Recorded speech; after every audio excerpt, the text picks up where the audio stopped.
नमस्कार दोस्तों, कैसे हैं आप लोग। कुछ दिन पहले ये जो बैजू नाम की कंपनी थी वो काफ़ी न्यूज़ में थी। न्यूज़ में क्यों थी? चूँकि इसको काफ़ी लॉसेस हुए थे। वो लॉसेस के जो भी फिगर्स हैं वो थोड़ी देर में आपके साथ डिस्कस करूँगा।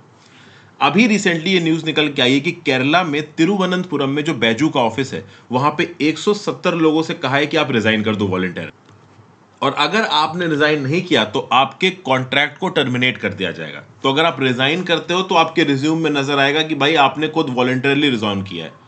और अगर आप टर्मिनेट किए जाते हो तो आपके रिज्यूम में टर्मिनेशन नजर आएगा, जो कि आपके फ्यूचर प्रोस्पेक्ट्स को हिलाएगा। तो बेसिकली इन एम्प्लॉयज को बैजू इसलिए निकाल रहा है क्योंकि बैजू एक ले ऑफ एक्सरसाइज कर रहा है। कुछ दिन पहले भी बैजू ने यह अनाउंसमेंट किया था कि वो अपने 5% एम्प्लॉयज को वर्कफोर्स को ले ऑफ करेंगे। ले ऑफ मतलब नौकरी से निकालेंगे। बैजू की वर्कफोर्स का 5% हो जाता है लगभग 2500 एम्प्लॉयज। बैजू का टारगेट यह है कि मार्च 2023 तक हम प्रॉफिटेबल होंगे। अब अगर लॉसेस की बात की जाए तो बैजू को जबरदस्त लॉसेस हुए रिसेंटली। ये जो 2020-21 वाला जो फाइनेंशियल ईयर है ना, इसमें बैजू को नुकसान हुआ है 4588 करोड़ का। अगर आप ओवरऑल ध्यान से देखो, 4588 करोड़ का नुकसान हुआ है उस फाइनेंशियल ईयर में जो चला 1 अप्रैल 2020 से 31 मार्च 2021 तक। उससे पहले के फाइनेंशियल ईयर में जो नुकसान था वो था 231.69 करोड़। उससे 19 गुना ज्यादा नुकसान हुआ है 2020-21 फाइनेंशियल ईयर में, जब ऑनलाइन एजुकेशन बिल्कुल अपनी चरम सीमा पे थी। वहीं पे अगर आप लॉसेस की बात करो तो फाइनेंशियल ईयर 20 में मतलब 19-20 में जो बैजू के अगर आप देखो रेवेन्यूज तो 2511 करोड़ थे, और फाइनेंशियल ईयर 2020-21 में 2428 करोड़। तो 2428 करोड़ का रेवेन्यू और लॉसेस 4588 करोड़ के। लॉसेस 19 गुना हुए हैं और रेवेन्यू यहां पे घटता नजर आ रहा है।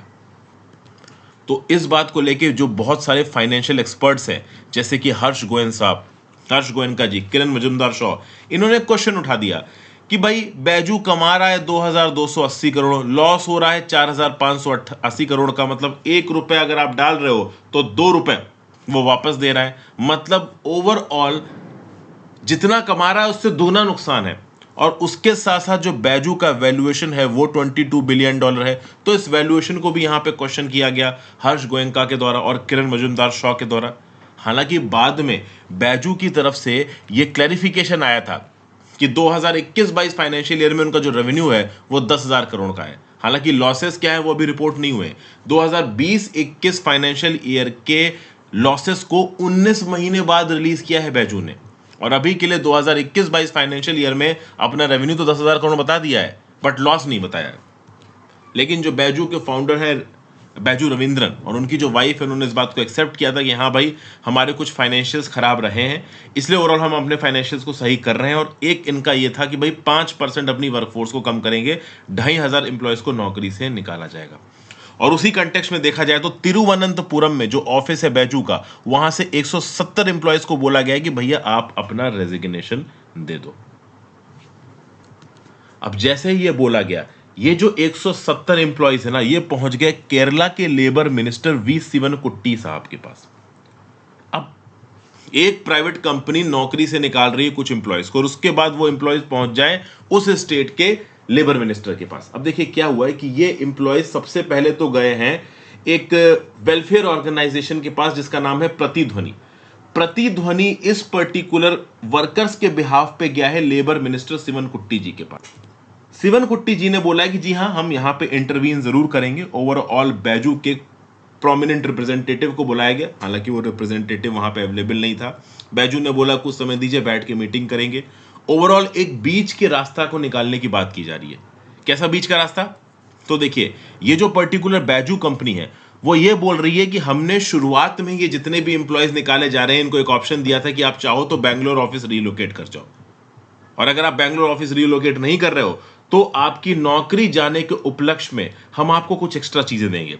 जैसे कि एक एक्सटेंडेड हेल्थ इंश्योरेंस बेनिफिट की बात हुई, out placement service. Out placement service क्या होती है कि बेसिकली एक एम्प्लॉय ने जब एक कंपनी को छोड़ा तो कंपनी को छोड़ने के बाद उसको असिस्ट करना ताकि वो कहीं और जगह पे नौकरी पकड़ पाए, इसको आप बोलते हो आउट प्लेसमेंट बेनिफिट। फिर गार्डन लीव यहां पे बैजू ने ऑफर की एम्प्लॉयज को। गार्डन लीव क्या होता है कि देखिए, आपने नौकरी छोड़ दी, वैसे गार्डन लीव का मैं कंटेक्स्ट बता देता हूं जैसे आप कोई एक पर्टिकुलर नौकरी छोड़ते हो तो उस पर्टिकुलर नौकरी, उस पर्टिकुलर कंपनी के कुछ एक्टिव सीक्रेट्स, कुछ एक्टिव स्ट्रेटजीज आपको पता होती हैं। अब अगर आप वो नौकरी छोड़ के उसके किसी कॉम्पिटिटर को ज्वाइन करते हो तो नए कॉम्पिटिटर को आप पुरानी कंपनी की स्ट्रेटजी और सीक्रेट्स बता सकते हो। इसीलिए पुरानी कंपनी आपको निकालते वक्त गार्डन लीव देगी। गार्डन लीव मतलब 1 या 2 या 3 महीने की गार्डन लीव मिलती है, तो 3 महीने की गार्डन लीव में आपको महीने की तनख्वाह आती रहेगी पुरानी कंपनी से, बस आपको कोई नई कंपनी ज्वाइन नहीं करनी उस टाइम पीरियड में। तो इसको बोला जाता है गार्डन लीव, कि मतलब आप नौकरी छोड़ चुके हो लेकिन कुछ समय तक आपको पेमेंट आती रहेगी आपके महीने के हिसाब से, और उतने समय तक आपको दूसरी कंपनी ज्वाइन नहीं करनी है। क्योंकि दूसरी कंपनी अगर आप ज्वाइन कर लेते हो तो आप आपकी जो पुरानी कंपनी थी उसके सीक्रेट या उसकी जो स्ट्रैटेजीज हैं वो अगली कंपनी को बता सकते हो। तो बैजू को बोलना है कि हमने तो यहाँ पे गार्डन लीव भी दी है। अब जिन 170 लोगों को यहाँ पे निकाला गया है वो कुछ और मांग रहे हैं। उनका ये बोलना है कि हमें अगले 3 महीने की पूरी पूरी तनख्वाह दी जाए। मतलब अगर अक्टूबर में निकाला गया तो अक्टूबर की तो तनख्वाह दो गई, नवंबर, दिसंबर, जनवरी, इन 3 महीनों की तनख्वाह दी जाए। उसके साथ साथ जितनी भी हमारी अर्न लीव बची हुई है उनको इन कैश कराने की सुविधा दी जाए। जो वेरिएबल पे वाला कंपोनेंट है, देखिए जब आप किसी मार्केटिंग या सेल्स के फील्ड में काम करते हो तो एक तो होती है फिक्स्ड पे कि हाँ भाई इतनी तनख्वाह आपके पास आएगी आएगी, और दूसरी तनख्वाह होती है कि कितना आपने सेल की, तो आपके सेल के हिसाब से कुछ परसेंटेज आपको दे दिया जाएगा, तो वेरिएबल पे पूरा मिले। तो इस प्रकार की कुछ डिमांड्स इन एम्प्लॉयज के बिहाफ पे प्रतिध्वनि नाम के वेलफेयर ऑर्गेनाइजेशन ने की है बैजू से। अभी बैजू इसको पूरा करेगा नहीं करेगा वो बात की बात है। अब ऑब्वियसली बात है यहाँ पे शिवन कुट्टी साहब के साथ बैठ के मीटिंग वगैरह होगी और फाइनली यहाँ पे कुछ डिसाइड किया जाएगा। सवाल ये उठता है क्या मिस्टर शिवन कुट्टी जो कि केरला के लेबर मिनिस्टर हैं वो बैजू को बोल सकते हैं कि तुम इन 170 लोगों को कंपनी से मत निकालो? नहीं बोल सकते। बैजू ओवरऑल ऑर्गेनाइज सेक्टर में एम्प्लॉयमेंट देने वाली कंपनी है, और अगर बैजू को लगता है कि वो प्रॉफिटेबल नहीं हो रही, जो कि वो अभी के लिए नहीं हो रही है, तो वो एम्प्लॉयज को ले ऑफ कर सकती है। यहां पे ओवरऑल आपको समझने पड़ेंगे 4 लेबर कोड्स। देखिए क्या था कि 29 लेबर लॉज को मिला के 2020 के समय पे सरकार 4 लेबर कोड्स लेके आई थी। एक है कोड ऑन वेजेस, एक है इंडस्ट्रियल रिलेशंस कोड, एक है सोशल सिक्योरिटी कोड, और एक है occupational safety health and working conditions code. इसमें अभी की न्यूज से रेलेवेंट है industrial relation code. Industrial relation code को काफी क्रिटिसाइज किया गया था। इंडस्ट्रियल रिलेशन कोड से पहले हुआ करता था industrial employment standing order act 1946। इस industrial employment standing order act 1946 के हिसाब से कोई भी इंडस्ट्रियल एस्टेब्लिशमेंट में अगर 100 या 100 से ज्यादा वर्कर काम कर रहे हैं तो वो एम्प्लॉयर प्रॉपर तरीके से कंडीशंस को फिक्स करेगा कि हाँ भाई आपका एम्प्लॉयमेंट की कंडीशन क्या है, रूल्स ऑफ कंडक्ट क्या है, किस प्रकार के आपकी सर्विस रूल, कितनी छुट्टी, अगर आपने नौकरी छोड़ी तो कितना हर्जाना। तो ये सारी कंडीशन फिक्स करती पड़ती थी उस ऑर्गेनाइजेशन को जहां पे 100 से ज्यादा वर्कर्स काम कर रहे हैं, एज पर industrial employment standing order act 1946। लेकिन उसके बाद आ गया कोड ऑन इंडस्ट्रियल रिलेशंस। अब 2020 में जब ये कोड ऑन इंडस्ट्रियल रिलेशंस आया तो इस 100 वर्कर की लिमिट को कर दिया गया 300। अब कोई एक पर्टिकुलर कंपनी जिसमें 300 या 300 से ज्यादा वर्कर्स काम कर रहे हैं वहां पे स्ट्रिक्ट तरीके से ओवरऑल जितने भी सर्विस कंडीशन है उनको डिफाइन करना जरूरी। मतलब समझिए, पहले इंडस्ट्रियल एम्प्लॉयमेंट एक्ट 1946 के हिसाब से कोई एक पर्टिकुलर कंपनी ने अगर 100 से कम लोगों को हायर कर रखा है तो कभी भी अपने हिसाब से हायरिंग फायरिंग कर सकते हैं, सरकार से पूछने की जरूरत नहीं है।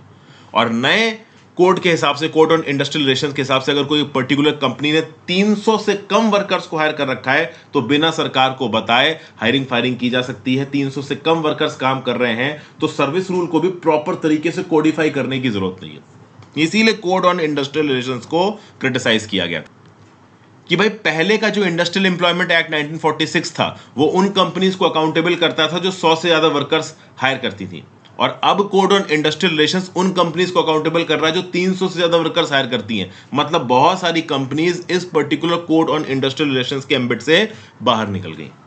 सरकार के लिए ईज ऑफ डूइंग बिजनेस था, लेकिन सिविल सोसाइटी के लिए लेबर लॉज का वायलेशन था। आप इसको किसी भी तरीके से समझ सकते हो। अब क्या बैजू के ऊपर ये कोड ऑन इंडस्ट्रियल रिलेशंस लागू होता है? बिल्कुल लागू होता है, लेकिन अब समझिए बैजू के अंदर हजारों की तादाद में वर्कर्स काम कर रहे हैं, और बैजू ओवरऑल जब भी अपने यहां किसी वर्कर को नौकरी देता है तो एक प्रॉपर कॉन्ट्रैक्ट साइन करा। उस कॉन्ट्रैक्ट में सारी वर्किंग कंडीशंस लिखी होती हैं कि भाई आपको कितनी तनख्वाह मिलेगी, आपके सर्विस रूल क्या हैं, कितनी आपको छुट्टियां मिलेंगी, अगर कल की डेट में आप नौकरी छोड़ते हो तो इतना आपको ग्रेच्युटी, पेंशन, सब कुछ लिखा हुआ होता है उसमें। तो टेक्निकली यहां पे केरला की सरकार या केरला के लेबर मिनिस्टर बैजू को टर्म्स डिक्टेट नहीं कर सकते, ना केंद्र की सरकार ना राज्य की सरकार। इनफैक्ट अगर आप देखो, जब कोरोना फैलना शुरू हुआ था और लॉकडाउन लगा था, तो भी जब बहुत सारे लोगों की नौकरियां जाना शुरू हुई तो मोदी सरकार ने एडवाइजरी इशू की प्राइवेट कंपनीज को कि भाई इतने अर्जेंट बेसिस पे, इतने प्रायोरिटी बेसिस पे आप वर्कर्स को फायर मत करो। तो एडवाइजरी इशू कर सकती है केंद्र की सरकार, राज्य की सरकार भी एडवाइजरी इशू कर सकती है। राज्य की सरकार बातचीत करके कंपनीज को कन्विंस करने की कोशिश कर सकती है कि आप ऐसा मत करो। जैसे सिवन कुट्टी साहब यहाँ पे मोस्ट प्रॉब्ली बैजू के मैनेजमेंट के साथ बातचीत करके इन वर्कर्स को एक ऑनरेबल एग्जिट दिलाने की कोशिश करेंगे। हो सकता है कुछ की जॉब्स वो रिटेन करवा दें, लेकिन टेक्निकली ना राज्य की सरकार ना केंद्र की सरकार डिक्टेट नहीं कर सकती बैजू को। मतलब बैजू अगर यहां पे फायरिंग करना चाहता है तो लीगली फायरिंग कर सकता है। जो कॉन्ट्रैक्ट बनाया गया था उस कॉन्ट्रैक्ट की कंडीशंस को अगर बैजू फुलफिल करता है then definitely Byju can fire people. हाँ, अगर सरकार को सच में इन एम्प्लॉयज की मदद करनी है तो सरकार एक फर्लो स्कीम चला सकती है, FURLOUGH, furlough scheme. Furlough scheme UK में भी चलाई गई है, यूएस में भी चलाई गई है। जब पैंडेमिक फैलना शुरू हुआ तो प्राइवेट सेक्टर ने जब एम्प्लॉयज को नौकरी से निकालना शुरू किया, तब भाई सरकार ने प्राइवेट कंपनियों से बोला कि भाई आप जो भी तनख्वाह देते हो अपने एम्प्लॉयज को, उस तनख्वाह का एक प्रोपोर्शन हम आपको देंगे। जैसे ब्रिटेन के अंदर किसी पर्टिकुलर इंडिविजुअल को अगर 100 रुपए तनख्वाह मिलती थी, प्राइवेट कंपनी उसको निकाल ली थी, तो प्राइवेट कंपनी सरकार ने बोला कि भाई इसकी 80 रुपए हम तुमको देंगे, इसको नौकरी से मत दिखा लो, subject to upper limit of 2500 pounds per month. तो फर्लो स्कीम के अंदर वो एम्प्लॉयज जो नौकरी से निकाले जा रहे हैं उनकी तनख्वाह का खर्चा सरकार उठा ले। लेकिन इंडिया में टेक्निकली पॉसिबल नहीं है। इंडिया की आबादी इतनी ज्यादा है कि सरकार अगर तनख्वाहों का पैसा बांटने लग गई तो सरकार बैंकरप्ट हो जाएगी। वैसे ही सरकार के पास पैसा नहीं है, फिस्कल डेफिसिट आसमान छू रही है, लाखों करोड़ में पहुंच रही है, नेशनल डेब्ट इस हद तक बढ़ चुका है। No doubt income tax collection और खासकर जीएसटी कलेक्शन बढ़ रहे हैं, बट जिस हिसाब से यहाँ पे वेलफेयर स्कीम में खर्चा आता है सरकार के पास पैसा नहीं, तो सरकार टेक्निकली फर्लो स्कीम चला नहीं सकती। प्राइवेट कंपनी के साथ बातचीत कर सकती है, एक प्रकार की एडवाइजरी इशू कर सकती है, बट किसी भी प्रकार से केंद्र की सरकार और राज्य की सरकार बैजू को यह डिक्टेट नहीं कर सकते हैं कि आप इन 170 लोगों को ना निकालो। टेक्निकली बैजू अपने कॉन्ट्रैक्ट के हिसाब से हायरिंग और फायरिंग दोनों कर सकता है। तो थोड़ी बहुत टेक्निकल डिटेल्स मैंने यहाँ पे आपको बताने की कोशिश की। Thank you for watching friends. Video को लाइक और शेयर करते जाइएगा, ज्यादा से ज्यादा लोग साथ वीडियो को